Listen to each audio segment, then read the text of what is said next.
Hi, I'm Miss Abby from the Barberton Public Library. Welcome to my kitchen. We are going to do some cooking recipes for kids today. We're going to start with banana sushi. So to make banana sushi, you obviously need a banana, peanut butter, you need a tortilla. These ones are medium soft size. You can get whatever size you want based on the size of your banana. And some kind of contrasting spread. The directions will tell you Nutella.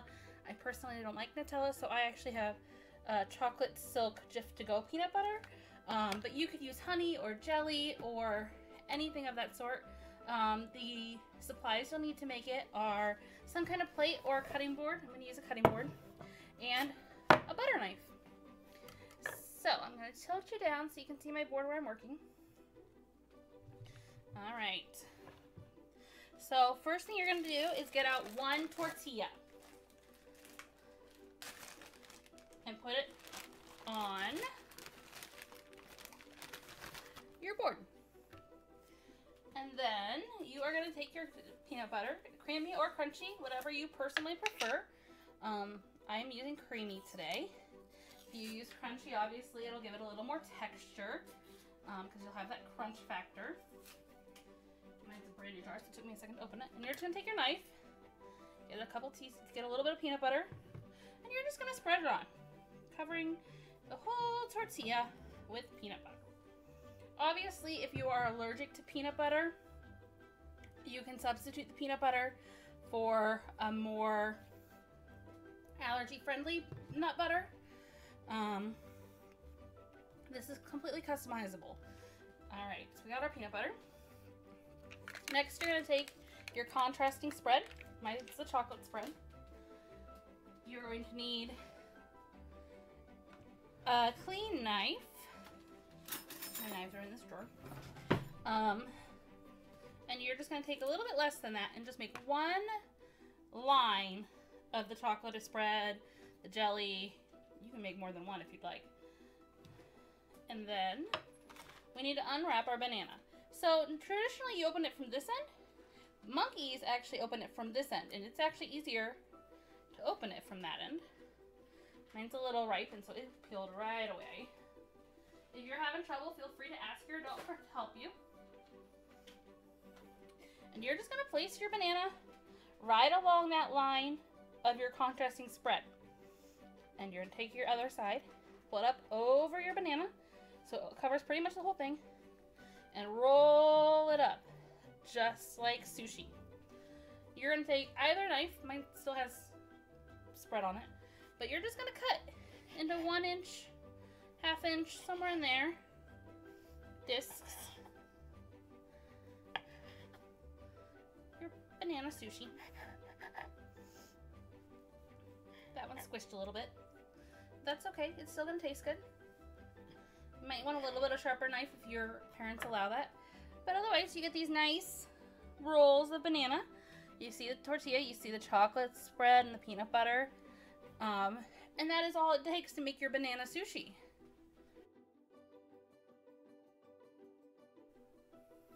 This next recipe we're gonna make is a good option for breakfast, as is the banana sushi. And we're gonna make chewy, no-bake M&M granola bars. For these, you will need old-fashioned oats, honey, peanut butter, Rice Krispie cereal or Chex, either one. I just have Rice Krispies on hand because we're gonna make Rice Krispie treats in a bit, and some plain M&Ms. We're also gonna need a few supplies to make our granola bars. We're gonna need a large bowl. We're gonna need a 9x13 pan. We're gonna need measuring cups and a wooden spoon. So the first thing we're gonna do is we're gonna spoon into our large bowl peanut butter and honey and mix those together. So we need 1 cup of peanut butter.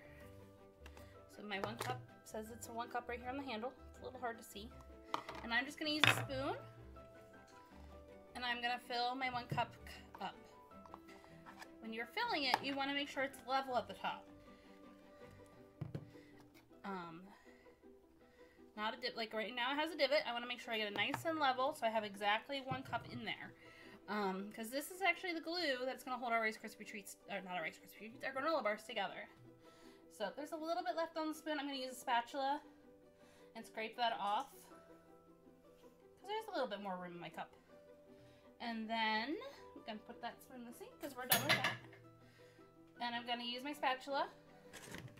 And I'm just going to take it around the outside of the cup and force the peanut butter into the bowl.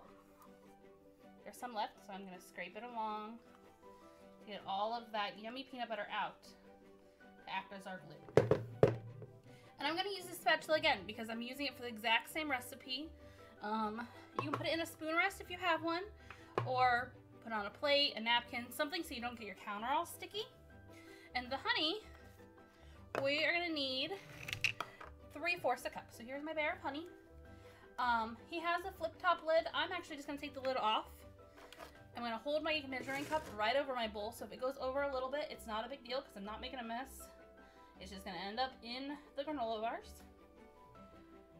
The air is going to drain into the cup. Honey, it's technically a liquid, so you could use a liquid measuring cup. I just got my dry cups out and didn't really think about it. And so again, I'm going to use my spatula. Get all that honey out of the cup. And then I'm going to set that spoon, my spatula to the side because we're still actually going to use it. I'm going to put my lid back on my honey so it doesn't spill. And I'm going to do the same for the peanut butter so I don't accidentally re-add them. And I'm going to take my wooden spoon. I'm going to tip the camera just a little bit so you can see into the bowl. Not my face. And I'm just going to stir those together. So they're kind of mixed together. This is going to be the glue that holds your granola bars together. So it kind of makes the peanut butter a little bit lighter. You can see when they're mixed together because this shiny peanut butter is all shiny from the honey getting mixed in. And then we're going to add the rest of the ingredients. We're going to need 3.5 cups of oats. My 1 cup is messy from the peanut butter, so I am actually going to wash it and I will be right back. Alright, I have washed and dried my measuring cup. I do not want this to be wet, otherwise the oats will stick it. And we need 3.5 cups. So I'm just going to scoop them in. Right now you can see it's a little bit pushed up, so I'm just going to use, you can use a finger, you can use a knife, and I'm just going to push off the extras. And I'm going to put 1 cup in.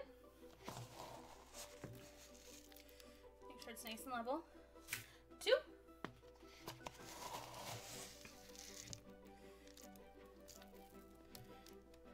3. And a half. So I also need my half cup measure. So it's just half a second. You could also use your half cup measure for the whole thing and scoop it 7 times. I didn't really want to scoop 7 times, so I just used the half cup once. We're also going to use the oats out of the way. Our 1 cup scoop for our Rice Krispie cereal. This gives your granola bars just a little bit more texture. My bag was already open, so I'm just going to take, you can do this one of 2 ways. You can reach in and scoop it out, or you can pour it into your 1 cup measure just like you would into your cereal bowl. If it goes a little bit over, you can dump it back into the bag, or if it's just a little bit like mine, actually mine's quite a bit, I'm going to dump it back in. If it's just a little bit, you can just dump it straight into the bowl. That would be fine too. Alright, and our last ingredient is a half cup of plain M&Ms. So I have just a little theater box. If you have a big bag, you can measure them out perfectly. If you want more M&Ms, add more. If you want chocolate chips, you can do that. If you want peanut M&Ms or peanut butter, one of these boxes is exactly half a cup, so I'm just going to pour the whole thing in. M&M's just going to give it some fun color. And we are just going to mix this all together till everything is kind of goopy and being held together by that peanut butter mixture, peanut butter and honey mixture. You can still see that it's not all mixed yet because I have loose oats around the edges. And I'm just going to keep stirring. you're gonna kind of like fold it a little bit. So you're gonna go around and up and over to make sure you're getting everything mixed together. If I just go in a circle, it'll eventually get mixed in, but if you kind of go under and over to mix it, it just incorporates everything a little bit faster. All right, my things are starting to get stuck. My oats and my cereal, my M&Ms are all starting to get stuck together. You can see it's kind of more of one big glob sticking together. When you got one glob and it's all nicely mixed, you're gonna get your 9x13 pan. You have a couple of options here. You can not spray it at all if you'd like. It might stick a little bit more. You can line it with some parchment paper. I'm gonna use some canola oil nonstick spray, and I'm just gonna spray my pan lightly to encourage the granola bars to not stick. And so then you're gonna take your bowl. My pan is here on the counter. I'm gonna tip this down so you can see a little better. And I'm just gonna dump my granola bars into my pan. As you can see, I got some that are stuck here at the bottom. I'm gonna use my spoon and force those to come out. You could also use your spatula that we used earlier. I want to make sure I get as much of that as I can out. And we're just going to use our spoon and we're going to press it down. As you can see, mine's kind of sticking to my spoon a little bit, so you can also take a knife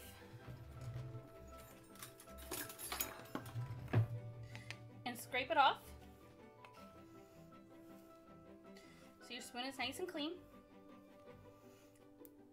And instead of using your spoon, these are one of my favorite tools in the kitchen, it's your fingers.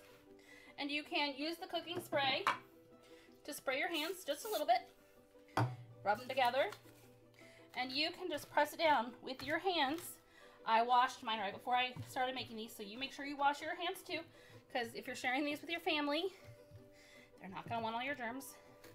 And you're just gonna press them down into the tray till the whole bottom is covered. All right, and there are our no-bake M&M granola bars. I'm gonna wash my hands because they're nice and sticky now.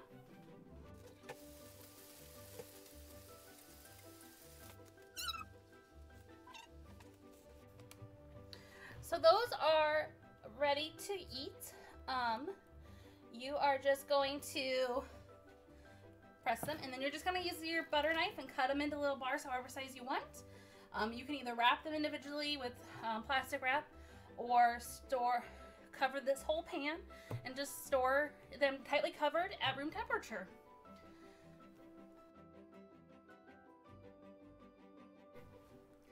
Now that we have made both of our breakfast options, we are going to move on to having some lunch. And we are going to make some mac and cheese in the microwave. For this, you will need some water, some elbow macaronis, some shredded cheese, and some milk.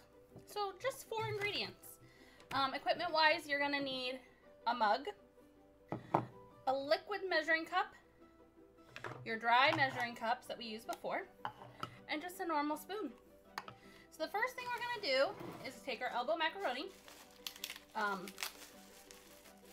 comes in a box normally. I had some left over from some other stuff, so it's just in a Ziploc bag. And we need 1/3 cup. So I'm going to get my 1/3 cup.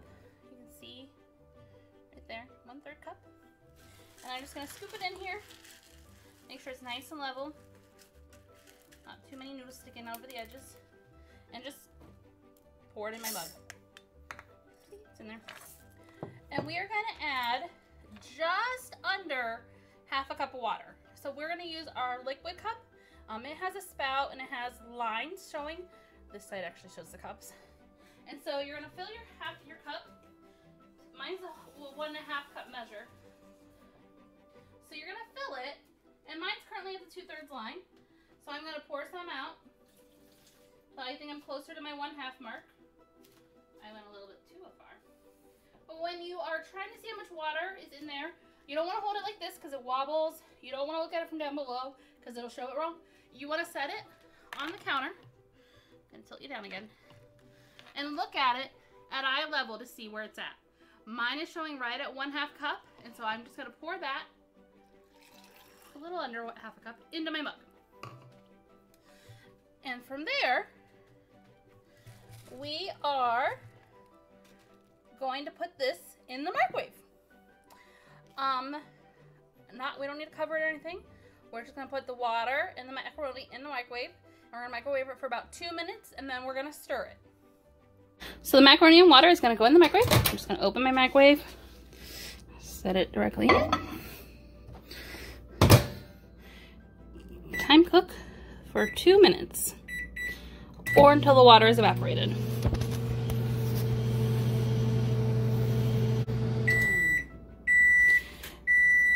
As you can see, mine started to boil over after about a minute, so now I have some water here on my tray. This is very hot, and you want you to be very careful when you remove it. I'm going to remove mine by the handle. As you can see, though, the water is evaporated, so it does not need microwaved anymore.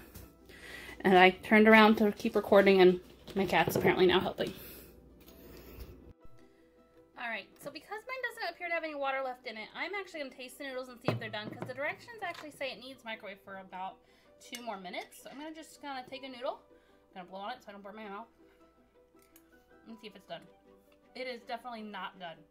It is still very crunchy, so I'm just going to add the teensiest bit of water back in there so it has a little more, because mine did boil over because my mug wasn't quite tall enough. And then I'm going to microwave it again for another minute and stir it. So we are back at the microwave, and I'm going to just open it. As you can see, I did use a towel to clean up that water, so I'm not leaving that mess in there for the next person. I cleaned it up. And then it's set to microwave for 1 more minute. Mine has this add 30 seconds button, so I can just push that twice and it will give me 1 minute. Or I could have done time cook and pushed 1 minute. So we'll let it cook some more.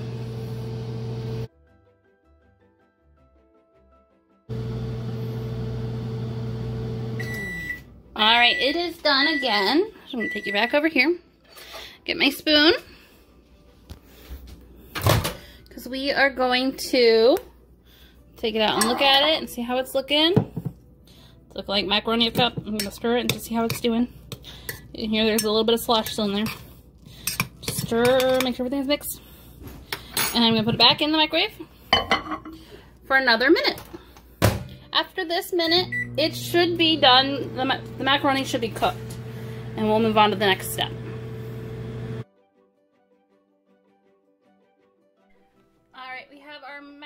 Out of the oven, out of the microwave. You can see the steam is rising, so this mug is very, very hot. So I want you to be very careful as you take it out of the microwave. I do not want you to burn your little fingers. But the final step is to make the cheese sauce. So we are going to add, we're going to need our milk, and we are just going to stir in 1/3 of a cup. You can use your liquid measuring cup. That's probably the proper way to do it. But because I don't want to go over, sorry, not 1/3, 1/4 of a cup, because I want to make sure I get as close to this 1/4 cup as possible. I'm going to use my dry. They're a little bit different in how much they measure, but in this case it's not going to matter too much. So I'm just going to pour it very carefully up to the top so it doesn't go over, and I'm going to pour it in. If you need help with the milk, please ask your adult to help you. I do not want to hear that you have milky messes everywhere. So my milk has been poured in. And then we need a 1/2 cup of shredded cheese. You can use whatever shredded cheese you like. The directions call for cheddar. I have cheddar jack at home. And I'm just going to put it in to my 1/2 cup measure. So I make sure I have about the right amount of cheese in there. Again, it's not an exact science on this one. If you want it super cheesy, you could go a little bit more. I wouldn't necessarily recommend it because it's going to make a mess to try to eat it. If you don't like cheese as much, you can do a little less, and you're just going to pour it in. I'm going to put both those measuring cups into my sink to get washed. And then you're going to mix that together. So everything in there is evenly distributed. Milk obviously is going to stay at the bottom, but your cheese is all mixed in amongst the noodles. And then we're going to go back to the microwave for one final 30 seconds of microwaving. As you might remember, mine has an add 30 seconds button, so I'm just going to use that to microwave the last 30 seconds. This is to melt the cheese, to make that nice creamy sauce. If after 30 seconds it's still not as creamy as you want, you can definitely microwave for another 30. The recipe does say for 30 seconds to 60, so 1/2 minute to a minute. So we'll see what we have in 10 seconds.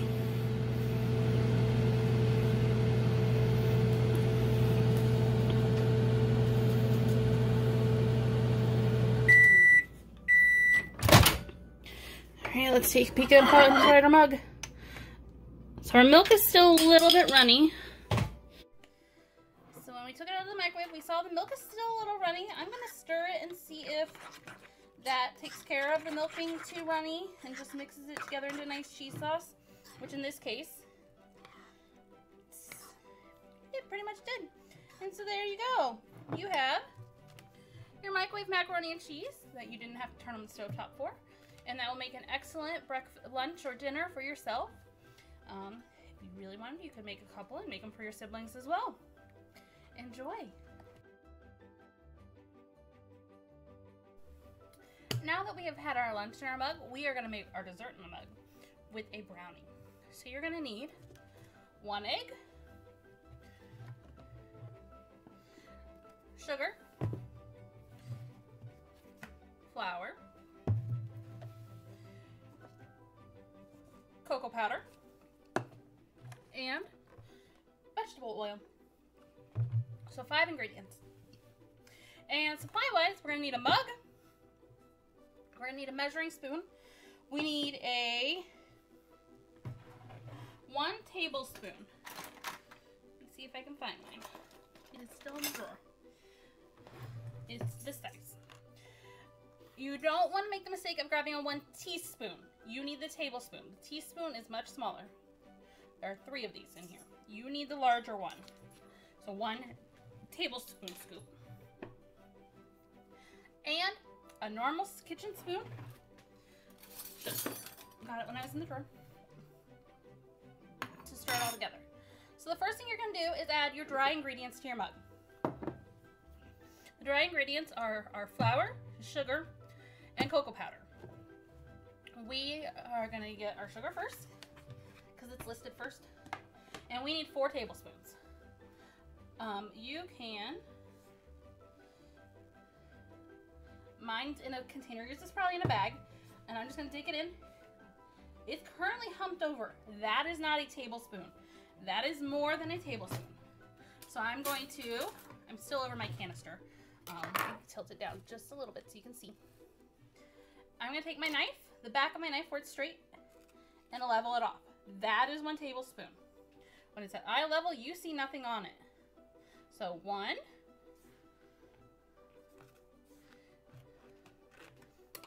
There's a scoop in mine, which I use for measuring cups. And you can use the back of your scoop. I use the back of the scoop normally. 2.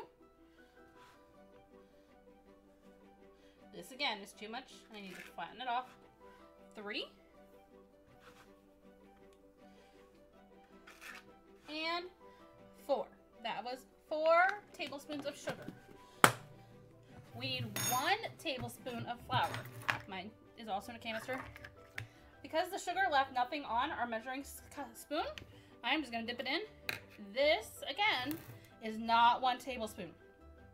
I'm going to take my knife and push the extra off back into the container. I'm not making a mess on my counter.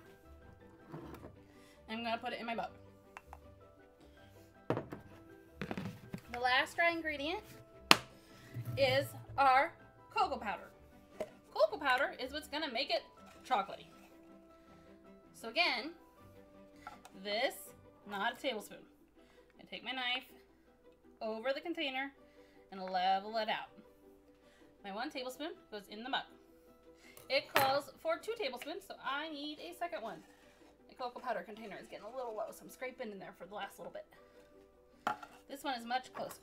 But again, I'm going to take my knife, spread it out, make sure I have a nice even layer, and that goes in. So now I have my flour, sugar, and cocoa powder all in my mug. That was all 3 of the dry ingredients. I'm going to take my spoon, and I'm just going to mix those together so they're all nicely incorporated together before I add my 2 wet ingredients. You're going to need 1 egg. So a lot of times you see people cracking right here on the edge. I'm not going to recommend cracking here on the edge because that sharp edge pushes the shell in. If you go on the flat counter, like here, it didn't push any in. My egg cracked. I'm going to put my thumbs where it cracked and pull it apart over my mug to put my egg in. Throw my eggshell away. And there's no eggshell in my mug. I'm gonna wipe my fingers on my apron because I got a little bit yucky. All right, and then the oil. I'm using pure vegetable oil. You can use canola oil or any other neutral baking oil that you want. I need 2 tablespoons. Same thing, same tablespoon. I'm gonna hold it over my mug. I'm gonna carefully pour it so it's just at the top edge. I'm gonna pour it again so it was right at the edge and tip it in. And that is all of our ingredients for our brownie. I'm gonna put that in the sink to wash in a minute. And we are going to stir it up. Stir, stir, stir. You wanna make sure you stir it really well. Make sure all of the ingredients are wet. Make sure the egg gets really mixed in. Otherwise, you're gonna have chunks of white egg in there. And that just doesn't sound very good. Because who wants to eat eggy brownie? So, now that I've mixed it, as you can see, it's this nice chocolatey goo. I'm gonna make sure I get it all off my spoon. Actually, when I did that, you can see I got some powder in there. So it's a good thing I got it off the spoon. I'm gonna stir it a little bit more with my spoon. All right, much better. You can use a spatula and get all that off, and then we're gonna take it over to the microwave. All right, we are back at the microwave. We're gonna open it. Oh, I forgot to move the mug. It goes in for 2 minutes. This should be all that it needs. It's those 2 minutes. Every microwave is a little bit different, so you might need less, you might need a little bit more.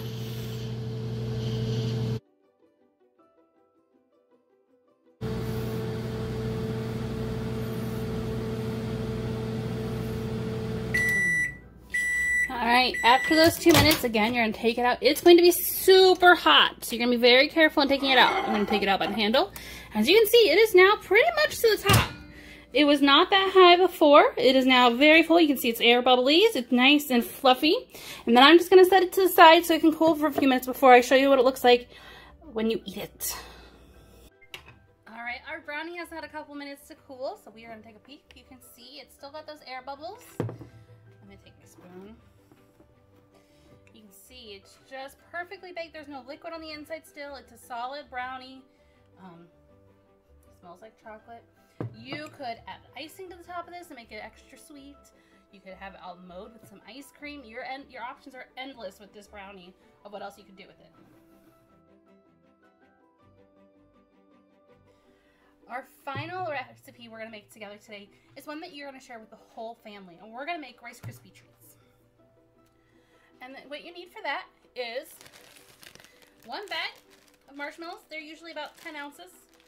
Here in the corner. I prefer to use mini marshmallows because they melt a little faster. I just happen to have full-size marshmallows, so they'll just have to microwave a little bit longer. It takes 4 tablespoons of butter. You can see here it's 1, 2, 3, and 4. Some recipes only call for 3, some call for 4. It's up to you if you want to go a little bit less or more. Butter or margarine, either one is fine. And your Rice Krispies from the name brand.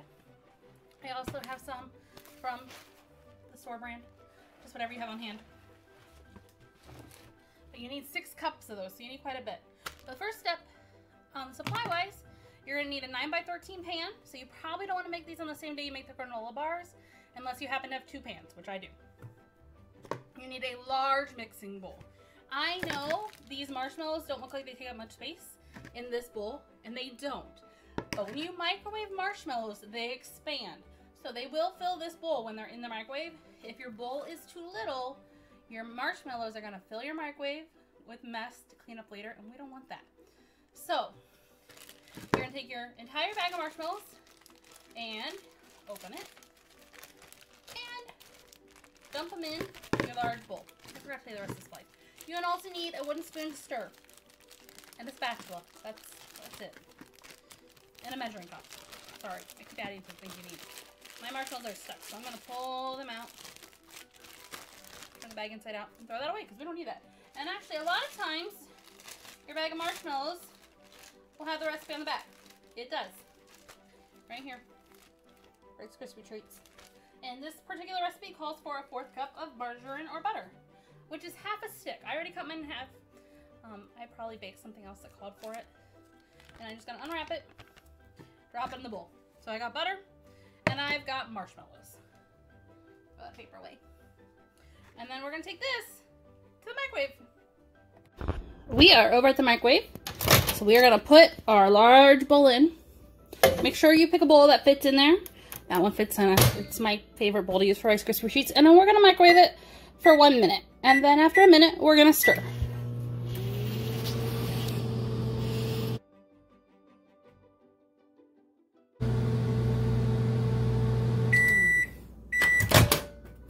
So you can see they grew a little bit. And we're gonna take them over to stir. Alright, we're gonna take our wooden spoon and we are just gonna stir these marshmallows. They're nice and gooey. Butter melted. I'm gonna incorporate that butter into it. It will stick to the side of the bowl a little bit. You're gonna try to scrape that down as much as you can because you want all your marshmallow goodness in the bottom of the bowl.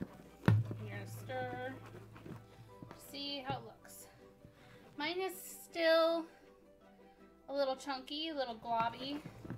It should be a thin, runny, melty consistency. So this is a little bit thick. It's just not as runny as it should be. I recognize that you're not gonna be able to get this all back off the spoon. That's okay. You're just gonna make sure you set this down on wax paper or parchment paper or a spoon rest. You do not want to set this directly on your counter or your mom is not gonna be happy with you. So we're gonna take it back to the microwave and stir it and microwave it again for 1 minute and then we'll stir.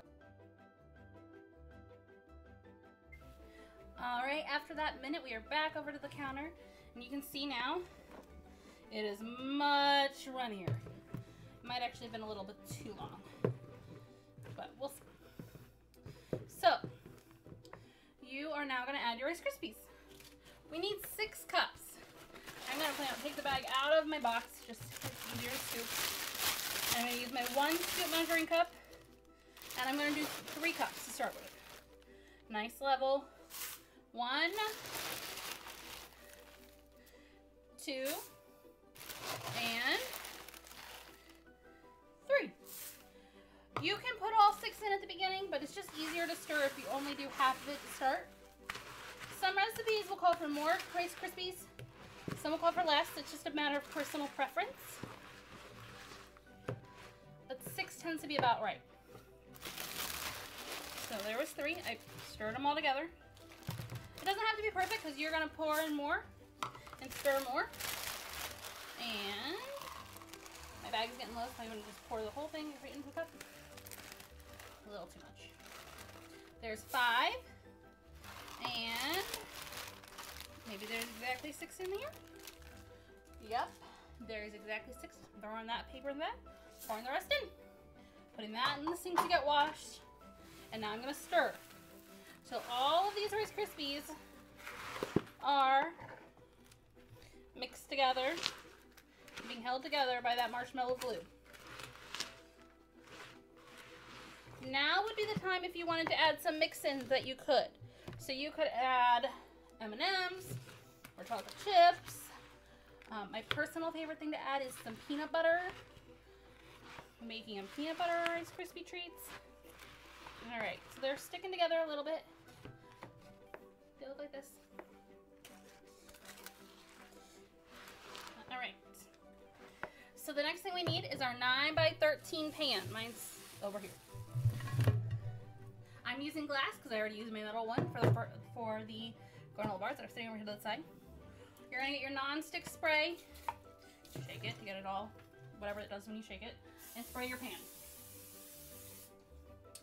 Next, we are going to take our bowl of Rice Krispies and just dump the whole thing into the pan.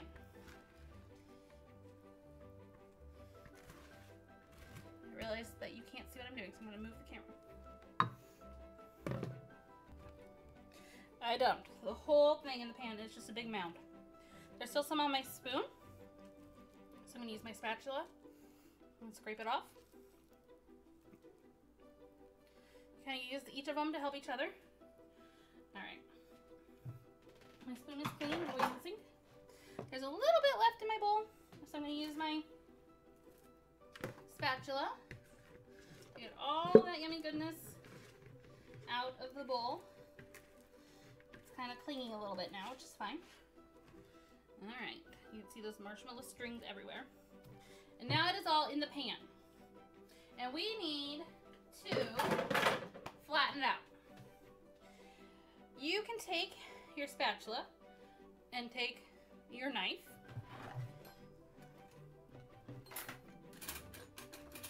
and scrape that off so your spatula is nice and clean, ready to go. It's okay to dirty the knife because we're going to need the knife to cut the Rice Krispie treats when they're done. And you're going to take, there's a couple ways to do this. You can take your non-stick spray and spray that spatula down and use that sprayed side to push your marshmallow treats down. If you don't want to use the spatula for it to do it, you can again use my favorite tool in the kitchen, your fingers, and press it down. You just want to make sure it's nice and flat and even. If you wanted to, you could melt chocolate to go on the top of it now. Alright. I think we are all evenly pressed down. I am not going to cut these yet because they're not solid. The marshmallow needs time to set before you cut them. But when they're done, you can just use your table knife and cut them into squares. Share them with your family because this is enough for your entire family. You do not need an entire pan for yourself. All of these recipes and directions can be found on our website, barbertonlibrary.org, on the kids section. And stop by the library to pick up a macaroni fish craft this week. It's a macaroni to go with our mac and cheese that we made a little bit ago. Thanks for watching, and hopefully you can make some of your own yummy treats at home now. Thanks. Bye.